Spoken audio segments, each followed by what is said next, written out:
Juan Bautista Alberdi y Domingo Faustino Sarmiento fueron dos figuras centrales del siglo XIX.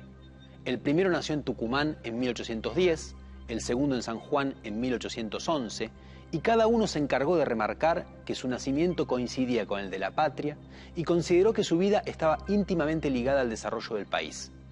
Fueron miembros de la generación del 37, y como vimos en el programa que le dedicamos a ese grupo de intelectuales, se enfrentaron con Juan Manuel de Rosas, la figura dominante en el Río de la Plata entre 1829 y 1852, y por eso fueron al exilio.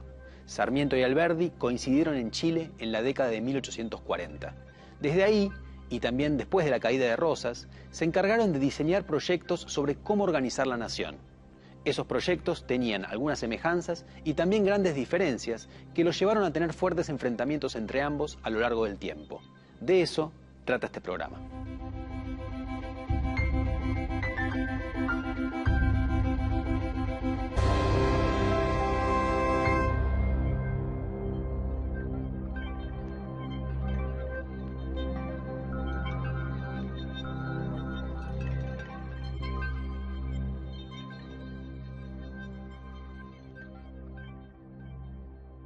Después de la caída de Rosas, Alberdi y Sarmiento cruzaron una serie de cartas públicas en las cuales mantuvieron una polémica muy dura.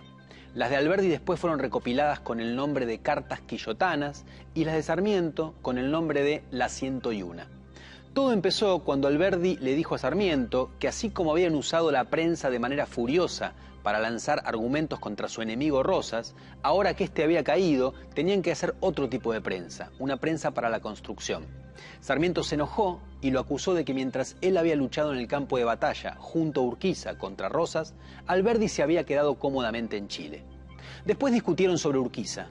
Para Alberdi era una oportunidad, una esperanza, mientras que para Sarmiento era una continuación de Rosas.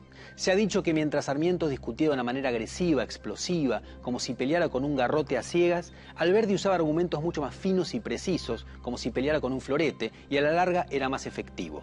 Fue la primera y la más fuerte de las polémicas que tuvieron, pero no la última que iban a protagonizar.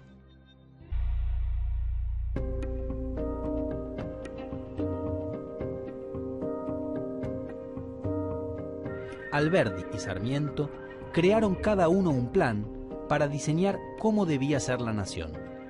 Esos proyectos iban a disentir, aunque también en muchas cosas estaban de acuerdo.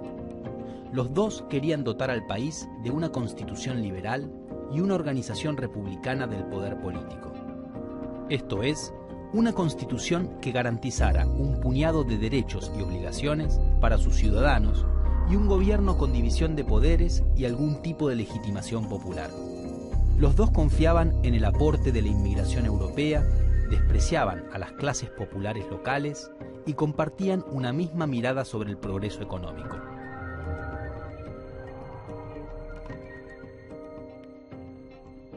Al margen de sus profundas diferencias en otros puntos, tenía ideas muy coincidentes en cuanto a qué es lo que tenía que suceder en la economía argentina. Y esas ideas pasaban fundamentalmente por la idea de que la economía argentina tenía que transformarse y tenía que europeizarse, sobre todo atrayendo inmigrantes y capitales de los países más desarrollados de Europa. De hecho, quizás el aspecto más importante en el cual tanto Sarmiento y Alberdi coinciden, pasa por ese punto, la idea de que el gran programa de política económica que tiene que llevar adelante la Argentina es transformar sus estructuras productivas, modernizarlas, traer capitales e inmigrantes, y todo eso tiene que venir fundamentalmente de Europa.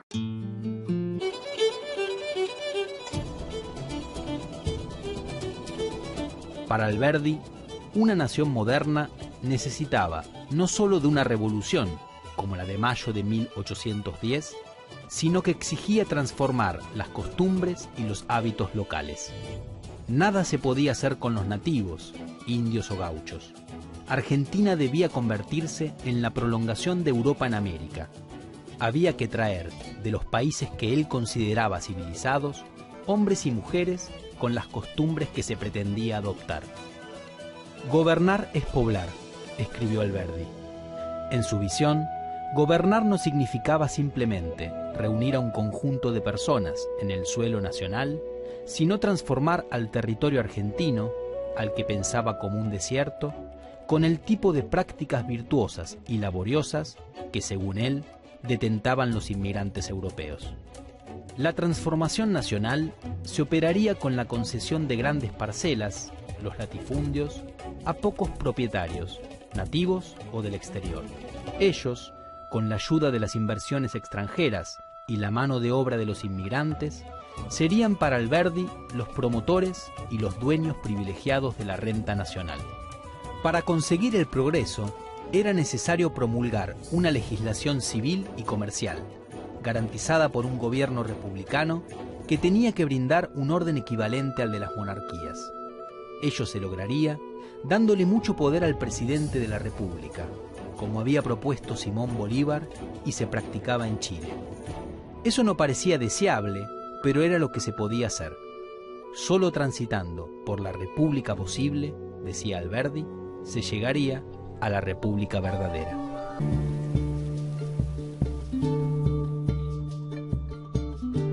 Sarmiento postuló que las causas de las guerras civiles y del régimen de Rosas eran las formas que primaban en la campaña pastoril, formas bárbaras de asociación entre los hombres, como la pulpería y la estancia.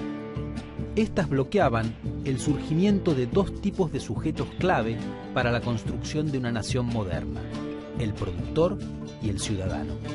Por eso, había que sustituirlas por otras instancias de socialización, como la prensa y el parlamento.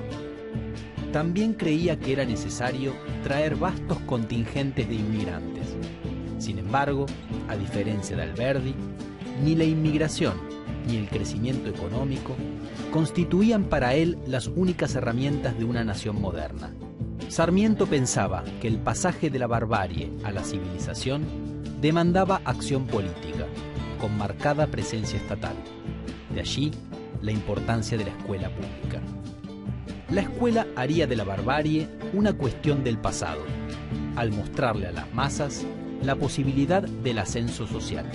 A la vez, formaría ciudadanos, generando hábitos de respeto a las leyes. La recompensa de los ciudadanos que obedecieran las leyes sería la distribución de tierras en pequeñas parcelas. Así, se lograría la participación del pequeño productor en la política a escala municipal. De ahí que muchas veces Sarmiento despotricara contra la oligarquía vacuna, que distaba mucho de compartir ese proyecto.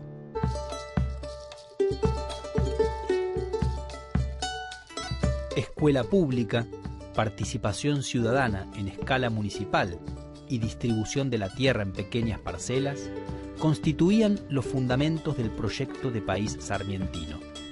El Estado, entonces, tenía un papel más importante que el que le asignaba Alberdi, para quien debía ser, fundamentalmente, el garante último de los contratos y el custodio del orden.